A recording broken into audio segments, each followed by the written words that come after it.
ये 13 दोष ऐसे हैं जिसके जीवन में होंगे तो उसको कभी शांति, कभी सुख, कभी ऐश्वर्य ये टिकेगा नहीं और दुर्गति निश्चित हो जाएगी। बहुत ध्यान से सुने। एक श्लोक में 6 दोष और दूसरे श्लोक में 7 दोष। उपासक को कभी इन दोषों को अपने अंदर टिकने नहीं देना चाहिए। और जो संसार के मार्ग में चल रहे हैं, अगर इन दोषों में चलेंगे तो वो जो आपके पुण्य कर्मों से ऐश्वर्य है भी वो नष्ट हो जाएगा। आप दुख, चिंता, शोक से ग्रसित होकर बड़ा दुख में जीवन व्यतीत करेंगे और आपकी गति बिगड़ जाएगी, दुर्गति हो जाएगी। जो अपने मुख से अपनी बड़ाई प्रशंसा करता, ये 13 लिख लो दिमाग में, डायरी में, क्योंकि ये नोट हो रहा है, आवाज डाली जाएगी, आप बार बार सुन, इनसे बचिए। अपनी बड़ाई, अपनी प्रशंसा कभी अपने मुख से नहीं करना, नहीं तो आपके पुण्य नष्ट हो जाएंगे, बुद्धि भ्रष्ट माने गिर जाएगी। अगर परमार्थ में चल रहे तो भी, और व्यवहार में तो पुण्य नष्ट हो ही जाएंगे। बुद्धि गिरी हुई तभी ऐसी बात होती है। और ये दोष बहुतायत है, ये बहुत प्रभावशाली है। अपनी बड़ाई मारना, इसको देख लो, पकड़ो, सत्संग है। अपने मुख से कभी अपनी बड़ाई ना करना। अगर कोई अपने मुख से अपनी बड़ाई करता है तो उसके सुकृत नष्ट हो जाते हैं, बुद्धि भ्रष्ट माने गिर जाती, पतित हो जाती है, फिर निर्णय ठीक नहीं। अगर हमारा सारथी, हमारा ड्राइवर मूड हो तो कहीं भी हमको गिरा देगा, तो वो बुद्धि भ्रष्ट मतलब गिर जाती है, निर्णय करने लायक नहीं रहती। अपनी प्रशंसा अपने मुख से करना। दूसरा, लोलुपता, ये वृत्ति नहीं होनी चाहिए। धर्म से चलेंगे, धर्म के द्वारा जो हमें प्राप्त होगा उसी से हम अपना भरण पोषण करेंगे। आपके बच्चे स्वस्थ होंगे, बुद्धिमान होंगे, परिवार में बहुत सुख और शांति होगी, भले दीपक की तरह जलो, बहुत काल तक रहेगी।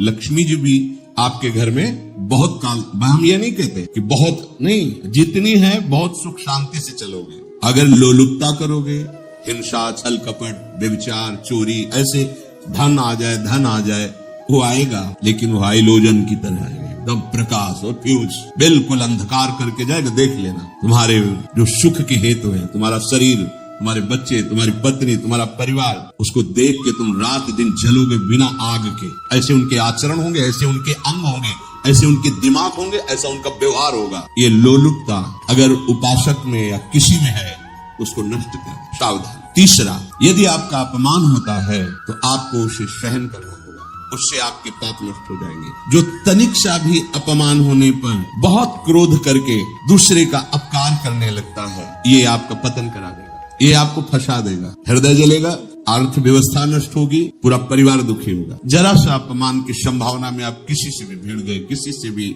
वो ये प्रवृत्ति आपका पतन कर देगी। उपासक में तो अपमान सहना अमृत है, नीचा अपमानम सुधा, पर व्यवहार में भी ज्यादा उत्तेजित मत होइएगा। ये तो कुछ मिनट की बात है। अगर आपने उसे मारा, पीटा, रिपोर्ट हुई, कानून की, फंसते चले जाओगे, अर्थ जाएगा, बहुत समय जाएगा, चिंतन तरह से हानि हो जाएगी।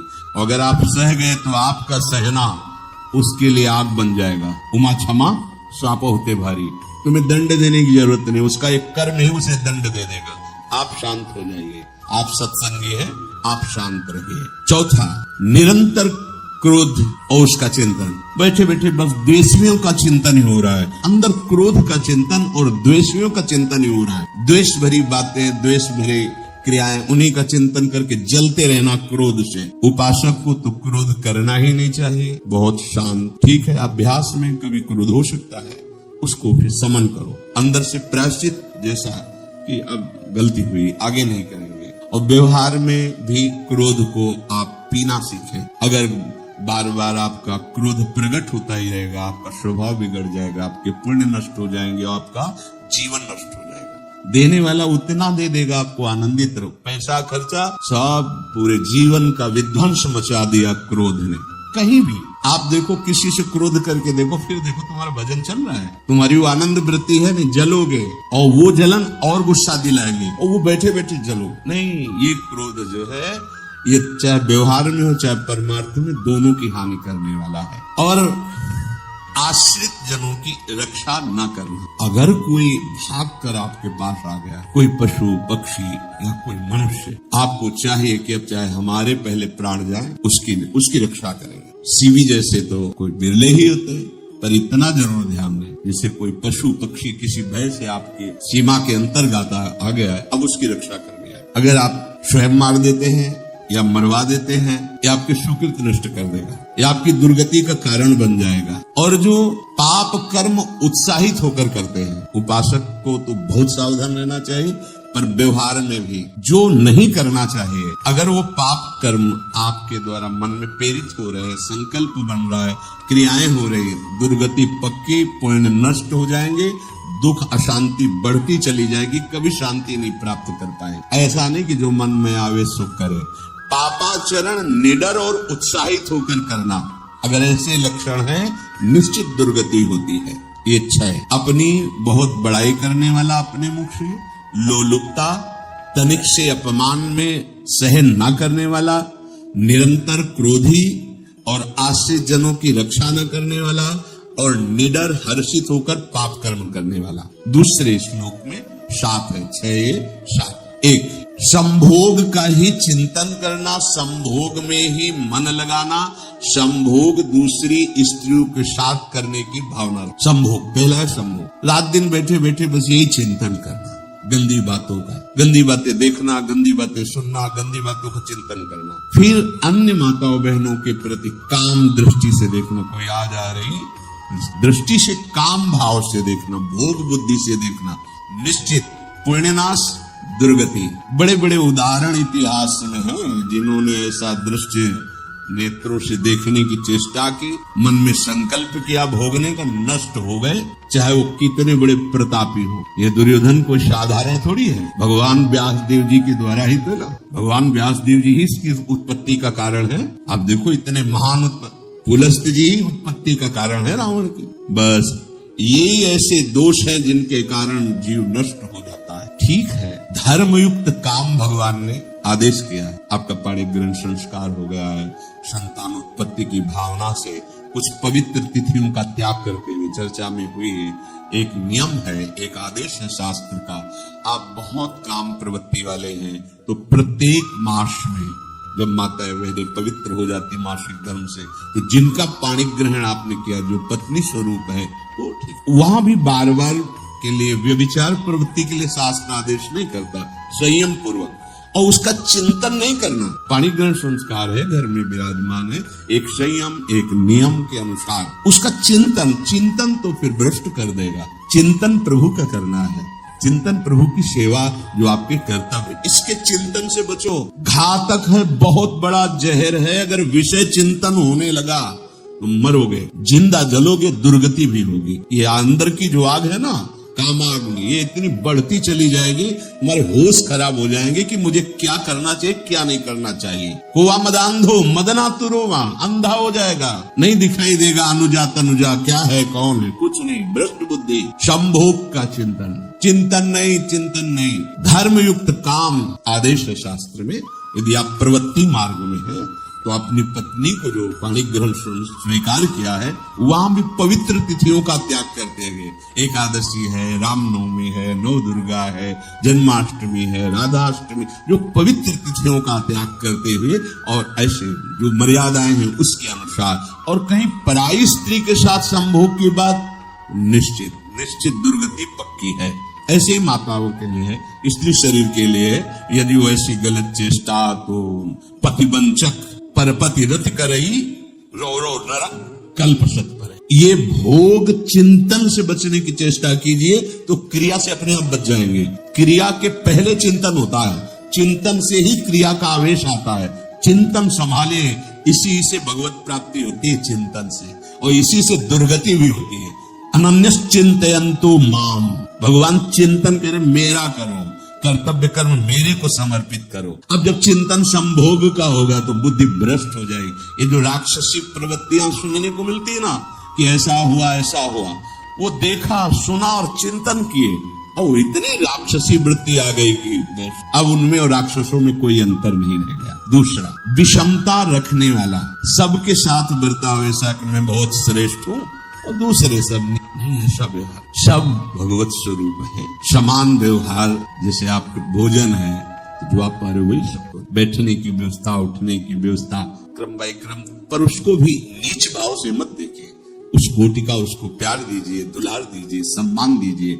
इतनी विषमता न फैलाते रहे अपने जीवन में कि आप सबके निंदा के पात्र बन जाए। विषमता, सबको प्यार, हाँ ठीक है, पुत्र का अलग प्यार है, भाई का अलग प्यार है, पिता का अलग प्यार है, पर हमारा व्यवहार प्रीति युक्त होना चाहिए, विषमता भरा नहीं होना चाहिए। अगर हमारे चित्त में विषमता ही रही तो संसार है, प्रभु नहीं है। जीत विषम संसार कीर्ति जग विस्तर है।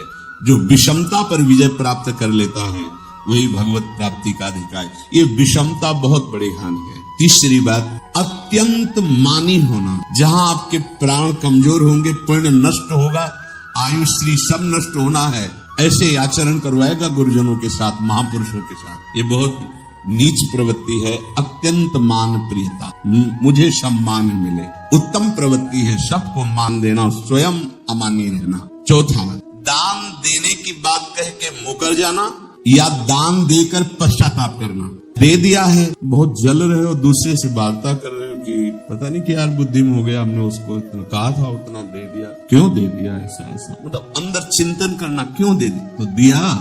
इसके बाद जो आपका जलन हो रही, पश्चाताप, सुकृत नष्ट हो रहे हैं। दान देकर पश्चाताप करना या दान देने की बात कह के मुकर जाना। आपने कह दिया आपको इतना इतना ऐसा, अब आप मुकर गए, ब्याज सहित तुम्हें देना होगा, ये तुम्हारी दुर्गति का कारण बन जाएगा। ऐसे ही नहीं बोलना चाहिए, बहुत होश से। वाणी एक अमोल है, जो कोई बोले जान, ये तराजू तौल के तब मुख बहरान। पांचवा, अत्यंत कृपण होना। ना परिवार को सुखी कर पा रहा, ना अपने को सुखी कर पा रहा है। एक एक सिक्का बैंक में जब मर गया। धन की वास्तविक गति यही है कि अपने परिवार को खूब उसकी अनुकूलता प्रदान करो, उसमें से कुछ हिस्सा किसी ऐसे को जिससे तुम्हें बदले में कुछ लेने की भावना ना हो। कोई साधु महात्मा, गाय, पशु, पक्षी, किसी भी जीव बीमार है, शरीरधारी, उसके जिससे कुछ कभी लेने की भावना न हो, एहसान की भावना न हो। सो धन धन्य प्रथम गति जाकी, धन्य हो गया उसका धन। अब कृपण का धन किसी काम में ना सुख, ना परिवार के सुख, ना धर्म कार्यों में, व्यर्थ जीवन चला गया। उसी धन का चिंतन करना, उसी का संग्रह करना और उसी की रक्षा करते करते शरीर छोड़ देना, तो चिंतन बिगड़ गया। तो कह रहे हैं जो कृपणता है और अर्थ और काम की प्रशंसा, उसी की चर्चा, उसी का चिंतन, रुपया और भोग, उसी की चर्चा कर। जहां बैठे रुपया की चर्चा, भोग की चर्चा, जहां एकांत में बैठे उसी का चिंतन, कैसे रुपया बढ़े, कैसे भोग मिले। और अगर अवसर मिला तो रुपया अधर्म से आवे चाहे धर्म से, उसको इसकी कोई परवाह नहीं। भोग चाहे धर्म से हो चाहे अधर्म से, इसका अर्थ और काम भोग ही चिंतन है। वो धर्म, जिसका धर्म चिंतन का विषय है, तो अर्थ और काम भी ऐसा होगा जो मोक्ष प्रदान करने वाला हो। धर्म, अर्थ, काम, मोक्ष।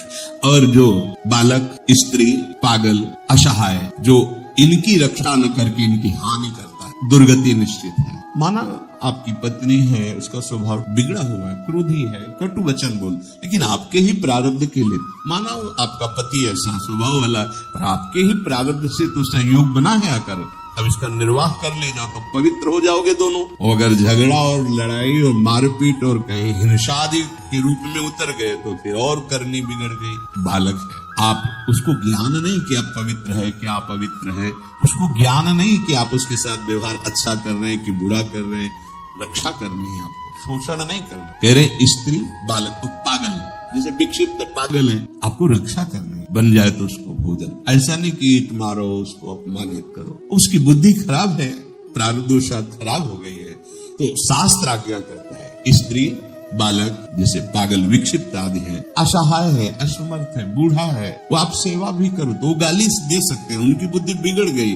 आपको उनको दंड नहीं देना, मारना नहीं है आपको।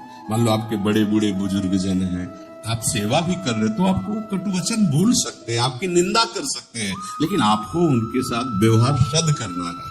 अगर आपने इन दोषों को स्वीकार किया तो निश्चित आपकी दुर्गति होगी, न इस लोक में आपको शांति मिलेगी न परलोक में। इसलिए इन दोषों को बार बार सुन करके और हृदय में जांचो कि कहीं है तो नहीं, अगर है तो सत्संग, भजन बल, भगवत प्रार्थना के बल से इन दोषों का त्याग कर दो, जीवन मंगलमय हो जाए। जय श्री कृष्णा।